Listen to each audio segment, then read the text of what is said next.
Question number 20. 20% of people residing in a village are suffering from hepatitis.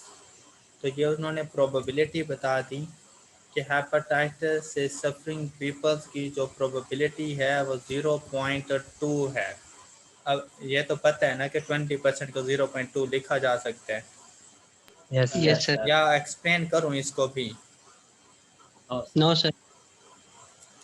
If a sample of 50%, तो sample मतलब n की value क्या है? 50 is selected, and what is the probability that less than 5 are suffering, greater than 12 are suffering, 8 to 12% are suffering? आपसे ये पूछ, कहीं पर नहीं लिखा हुआ नॉर्मल डिस्ट्रीब्यूशन से करें, कहीं पे नहीं लिखा हुआ बाइनोमियल से करें, कहीं पे नहीं लिखा पाइथन से करें। अच्छा, किसी का बीमार हो जाना या ना होना डिपेंडेंट है या इंडिपेंडेंट है? Sir, independent. इंडिपेंडेंट है।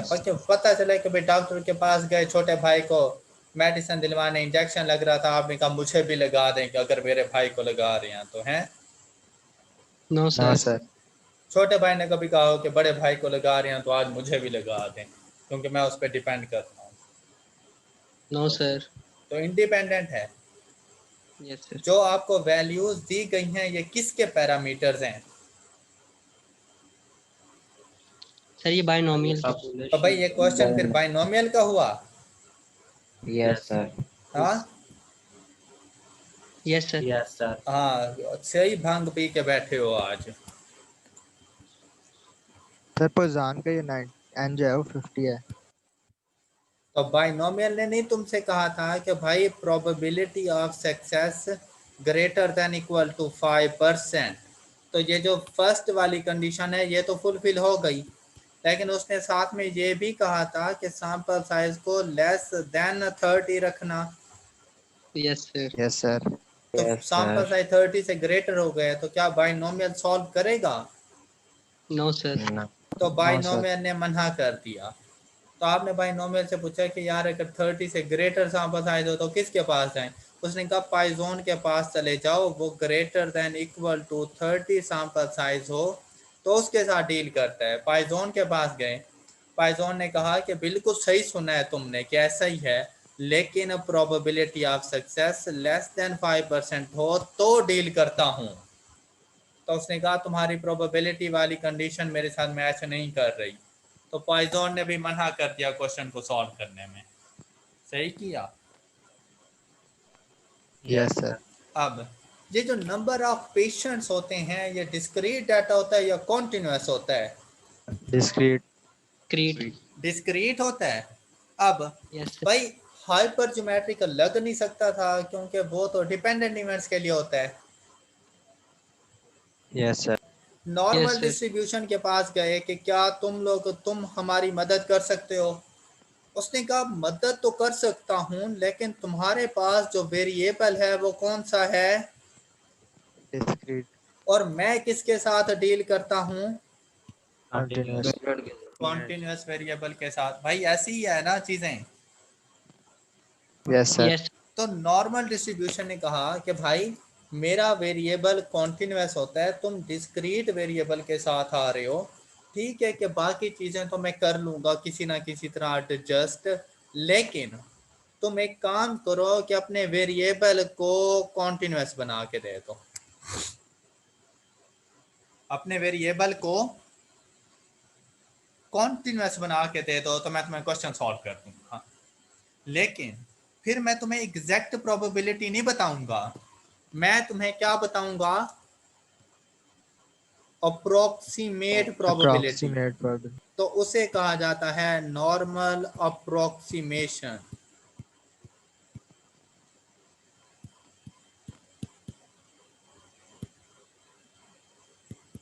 तो नॉर्मल अप्रोक्सीमेशन कब यूज होती है? जब बाइनोमियल का क्वेश्चन बाइनोमियल सॉल्व ना करे तो हम लोग नॉर्मल अप्रोक्सीमेशन करवाते हैं, क्योंकि ये अब नॉर्मल का अपना भी क्वेश्चन नहीं है तो इसलिए नॉर्मल एक अप्रोक्सीमेट वैल्यू बताएगी।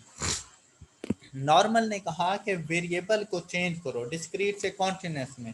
हमने पूछा कैसे, उसने कहा कि जब चैप्टर 11-12 में क्लास लिमिट्स को क्लास बाउंड्रीज बनाते थे, क्लास लिमिट डिस्क्रीट डाटा के लिए होती थी और क्लास बाउंड्रीज कॉन्टिन्यूस डाटा के लिए, यस सर। याद है? Yes sir. तो Yes, क्या sir. करते थे, 0.5 की एडजस्टमेंट किया करते थे। Yes sir. Yes, sir. Zero भाई लोअर क्लास लिमिट्स में से माइनस करते थे और अपर क्लास लिमिट्स में ऐड करते थे। ऐड किया करते थे। शाबाश। तो उसने कहा कि वो 0.5 की एडजस्टमेंट मुझे करके दे दो अपने वेरिएबल्स के साथ, तो मैं तुम्हें प्रोबेबिलिटी फाइंड कर दूंगा। बात समझ चुके हो, स्टोरी की समझ आ गई है कि नॉर्मल अप्रोक्सीमेशन यूज कब होगी। Yes sir. और जब नॉर्मल अप्रोक्सीमेशन यूज होगी तो अब हम उसे 5 की प्रोबेबिलिटी नहीं बताने वाले, 12 की नहीं बता, हम इसको कन्वर्ट करेंगे 0.5 की एडजस्टमेंट करने के बाद फिर प्रोबेबिलिटी बताएंगे। तो वो एडजस्टमेंट जो होती रहती है ना, वो 6 तरह से होती है, 6 मेथड से। सबसे पहला मेथड कि probability of x is equal to 0 या इज इक्वल टू कांस्टेंट, 0 नहीं, इज इक्वल टू कांस्टेंट। अब बाइनोमियल तो बता सकता था ना कांस्टेंट की प्रोबेबिलिटी, बाइनोमियल तो कांस्टेंट वैल्यू की probability Yes, exactly sir. Equal to की प्रोबेबिलिटी बता सकता है ना। Yes sir. हाँ, लेकिन जब हम लोग नॉर्मल के पास लेके गए, नॉर्मल ने कहा भाई अगर ये मेरा अपना क्वेश्चन होता ना तो मैंने इसका क्या आंसर करना था, 0. 0। अगर ये 0। नॉर्मल का अपना क्वेश्चन होता तो 0 करना था, लेकिन नॉर्मल ने अब एक अप्रोक्सीमेट वैल्यू बतानी है तो नॉर्मल ने कहा कि भाई मैं 0 कांस्टेंट की वैल्यू नहीं बता सकता। उसकी रीज़न क्या है कि अगर मैं सिमेट्रिकल कर्व पर जाऊं और ये है मेरे पास म्यू की वैल्यू, और ये आप कह रहे हो कि x इज इक्वल टू 10 की प्रोबेबिलिटी, और मुझे नहीं बता रहे कि 10 से कम की, 10 से ज़्यादा की, किस तरह से, तो भाई मैं ये वाली प्रोबेबिलिटी बताऊं, ये वाली प्रोबेबिलिटी बताऊं या कहाँ तक बताऊं, मुझे कुछ नहीं पता। तो इस वजह से कांस्टेंट की प्रोबेबिलिटी को मैं 0 कर दिया करता हूँ। 0. डन। यस लेकिन सर। Yes, sir. यहाँ पर नॉर्मल ने साथ दिया बाइनोमियल का। उसने कहा आप ऐसा करो, आपने अगर 10 की प्रोबेबिलिटी फाइंड करवानी है ना तो 10 से कुछ पहले और 10 से कुछ बाद की वैल्यू मुझे दे दो, तो मैं इस स्पेसिफिक एरिया की प्रोबेबिलिटी तुम्हें बता दूंगा कि अब मेरे पास एक एरिया आ जाएगा, स्मॉलर टू ग्रेटर वैल्यू, एक रेंज बन जाएगी, मैं उस रेंज की वैल्यू तुम्हें बता दूंगा। क्लियर?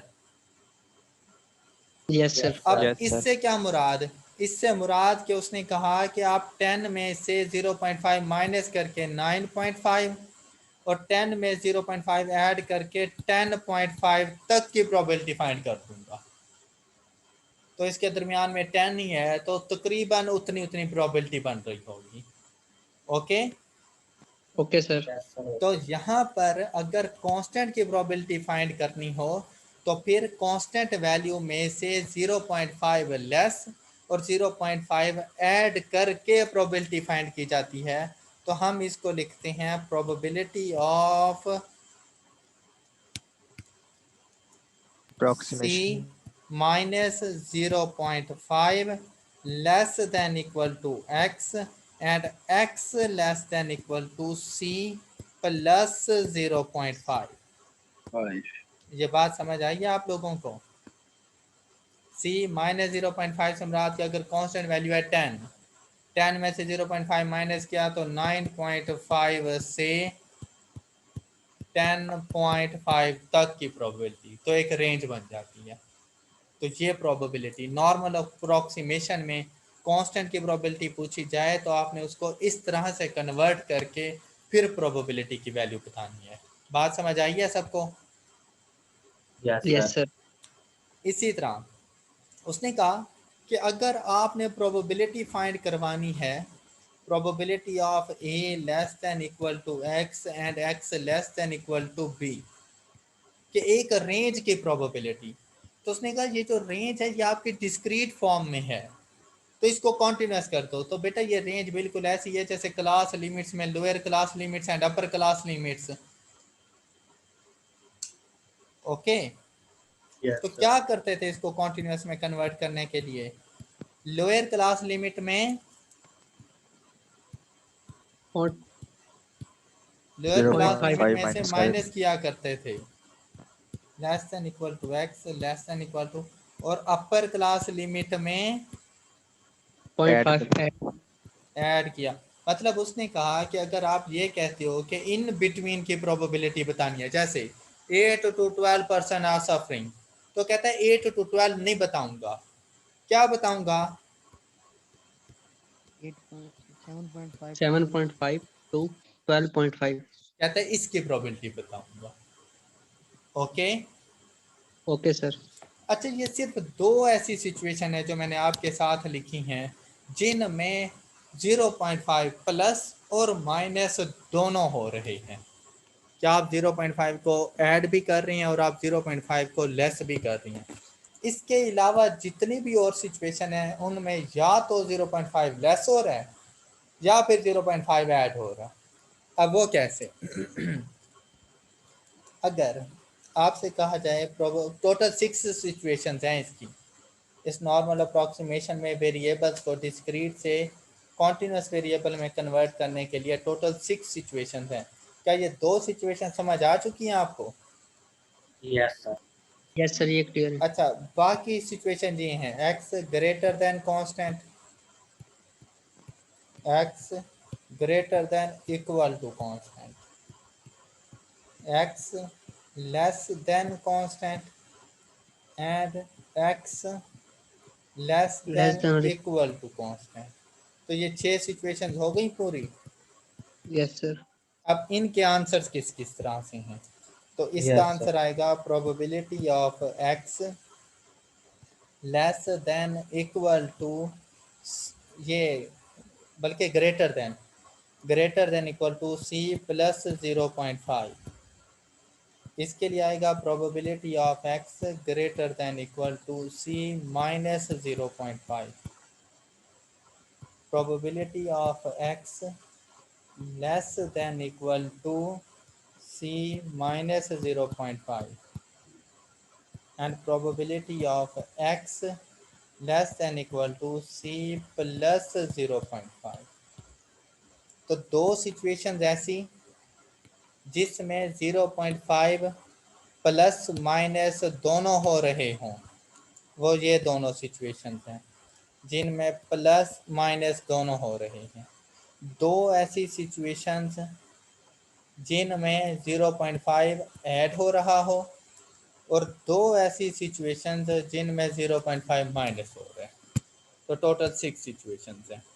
अब आप लोग सोच रहे होंगे यार ये कैसे लिख लिया है, याद कैसे करेंगे कि 0.5 प्लस करना है या माइनस करना है। तो ये कोई मुश्किल चीज़ नहीं है। अब यहाँ पर ज़रा गौर से देखें, अगर मैं आपसे कहूँ कि मुझे probability of X less then, चलें पहले ग्रेटर देन पे आते हैं, ग्रेटर देन 5 बता दें। अब आप सोच रहे हैं कि भाई प्रोबेबिलिटी ऑफ एक्स, अच्छा ये जो नॉर्मल डिस्ट्रीब्यूशन होता है ना, ये सिर्फ ग्रेटर देन की प्रोबेबिलिटी नहीं बताता, ये ग्रेटर देन इक्वल टू और लेस देन इक्वल टू की प्रोबेबिलिटी बताता है, ये सिर्फ लेस देन की प्रोबेबिलिटी भी नहीं बताता। ओके, तो इसीलिए बाद में जब मैंने कन्वर्ट किया ना सबके साथ greater than equal to less than equal to लिखा हुआ है।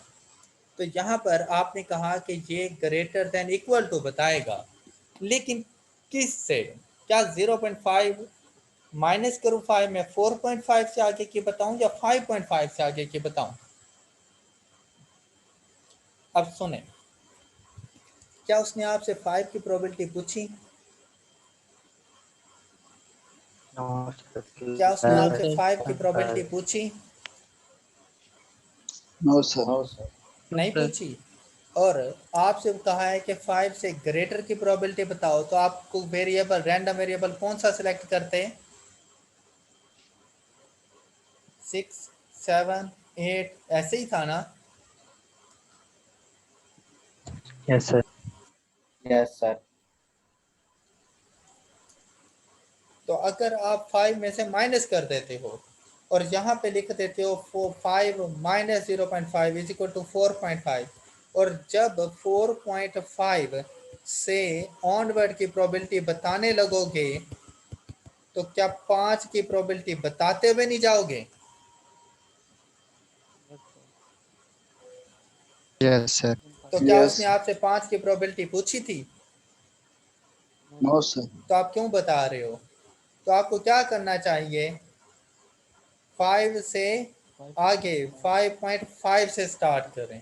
यही रीज़न है कि मैंने यहाँ पर ऐड किया है। ओके,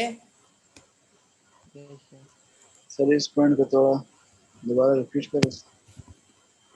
बेटा अब हर कोई,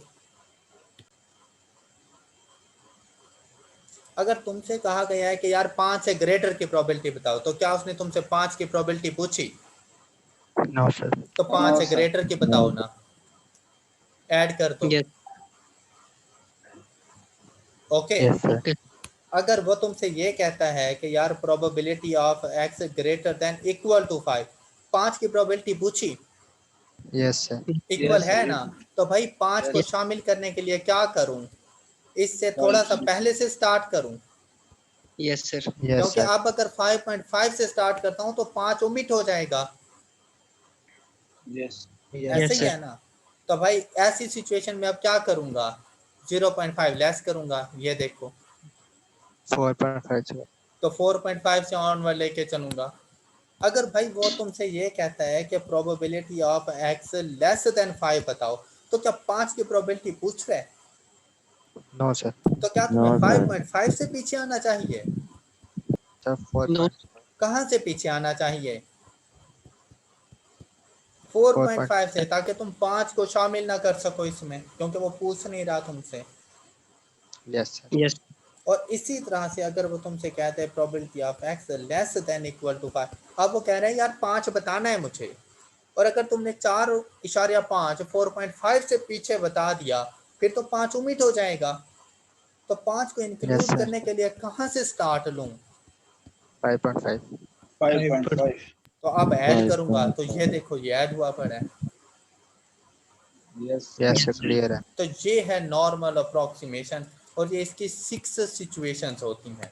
तो जब भी हमारे पास कोई ऐसा क्वेश्चन आ जाए जो बज़ाहिर बाइनोमियल से हो, लेकिन हम उसको नॉर्मल से करें, तो हम उसे नॉर्मल अप्रोक्सीमेशन कहते हैं, और उसके अंदर ये करेक्शन करनी पड़ती है। और इस करेक्शन को, ये जो 0.5 के एडजस्टमेंट कर रही हैं, इस करेक्शन को हम लोग कहते हैं कॉन्टिन्यूटी करेक्शन।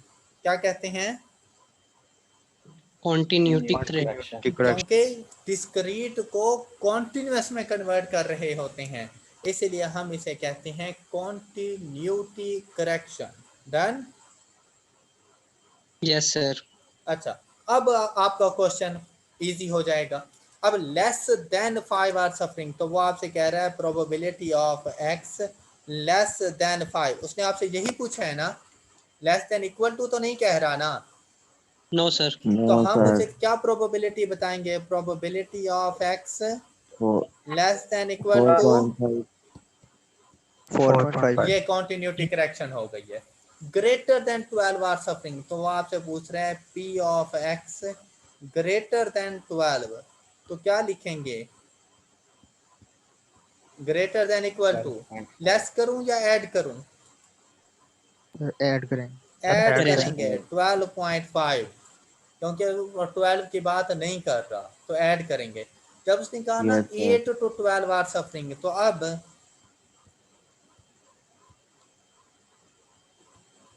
8 में से 8.5 लेस तो होगा, इसको 12 क्या लेस. लिखेंगे? Probability of 7.5 less than equal to 7.5. x less than equal to 12.5. 12.5. 12.5, तो हो गई continuity correction. Yes, sir. Yes, अच्छा, sir. अब नॉर्मल ने कहा बहुत अच्छी बात है यार, तुमने बहुत अच्छे तरीके से ना डिस्क्रीट को कन्वर्ट कर दिया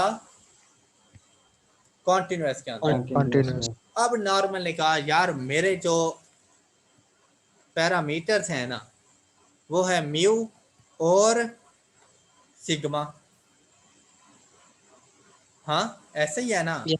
और तुम्हारे Yes, पास sir. क्या मौजूद है? N और P. N and P। तो हमने पूछा यार ये म्यू से तुम क्या मुराद लेते हो? इसने कहा मैं तो इससे मुराद क्या लेता हूँ, Mean. Mean. और सिग्मा मीन से क्या मुराद लेता हूँ। Standard Standard deviation. deviation. हमने कहा इसकी टेंशन ना ले, तू हमारे वाला मीन यूज कर ले। और हमारा मीन क्या था? NP. और हमारे वाला ही स्टैंडर्ड डेविएशन यूज कर लो, और वो क्या था? NPQ under Q. NP तो को यहाँ अंडर से रूट पैरामीटर्स की वैल्यूज हमें मिल गई। 50 multiplied by 0.2 is equal to mean की वैल्यू 10. 25. और standard deviation 50 multiplied by 0.2 multiplied by 0.8 under root 2.83. ये अंडर रूट की फॉर्म में आ रहा है। सर अंडर रूट की फॉर्म में भी आ रहा है 2 हाँ। Under root 2.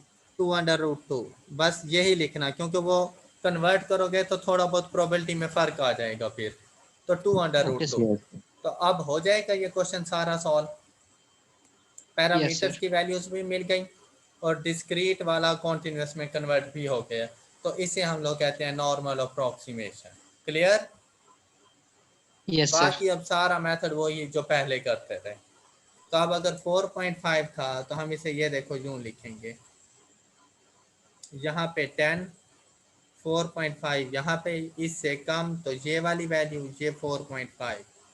तो z की वैल्यू फाइंड की तो 4.5 minus 10 over 2 under root 2।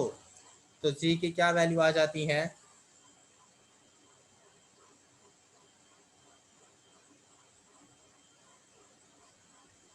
Sir -1.94. 1.94। तो 1.94 की जाके वैल्यू चेक की, 1.94 जी चेक करो।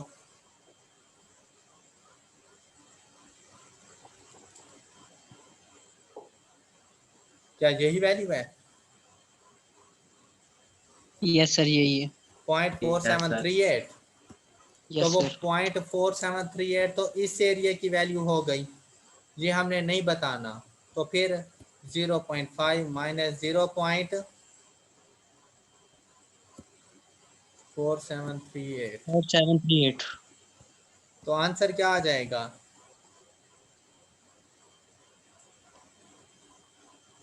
0.0262. तो ये इसका आंसर। कर लेंगे आप लोग? Yes sir. Yes, हो sir. जाएगा?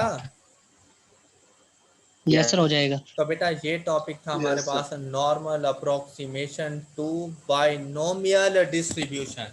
तो देखे ना पैरामीटर्स बाइनोमियल वाले गिवन थे। तो बाइनोमियल डिस्ट्रीब्यूशन अगर हमारे पास हो तो हम नॉर्मल अप्रोक्सीमेशन इस तरह से यूज़ करते हैं। इसी तरह से अगला टॉपिक है normal approximation to Poisson probability distribution. और वो कब अप्लाई होता है? जब पॉइसन डिस्ट्रीब्यूशन का पैरामीटर लैम्डा की वैल्यू ग्रेटर देन इक्वल टू 30 हो जाए। जब क्वेश्चन में लैम्डा की वैल्यू ग्रेटर देन इक्वल टू 30 हो जाए तब नॉर्मल अप्रोक्सीमेशन से क्वेश्चन सॉल्व करना, फिर पॉइसन से क्वेश्चन सॉल्व नहीं करना। नहीं करना. डन? बाकी सारा मेथड सेम है, उसका भी वेरिएबल चेंज करना पड़ेगा क्योंकि वो भी डिस्क्रीट के लिए होता है, उसका भी सेम वेरिएबल चेंज। लेकिन इसके लिए पैरामीटर म्यू की value is equal to lambda और sigma is equal to Yes. Lambda under root बन जाएगा। डन? ओके. ओके और सर. बेटा इन चीज़ों का सिर्फ पता होना ज़रूरी है। आई क्या आपने इस किस्म के वैसे क्वेश्चंस नहीं किए हुए, लेकिन आप लोगों को फिर भी नॉर्मल अप्रॉक्सीमेशन का पता हो कि नॉर्मल अप्रॉक्सीमेशन ये होती है। और नॉर्मल अप्रॉक्सीमेशन में हमेशा कॉन्टीन्यूटी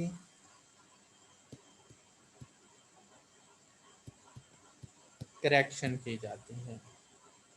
ओके सर.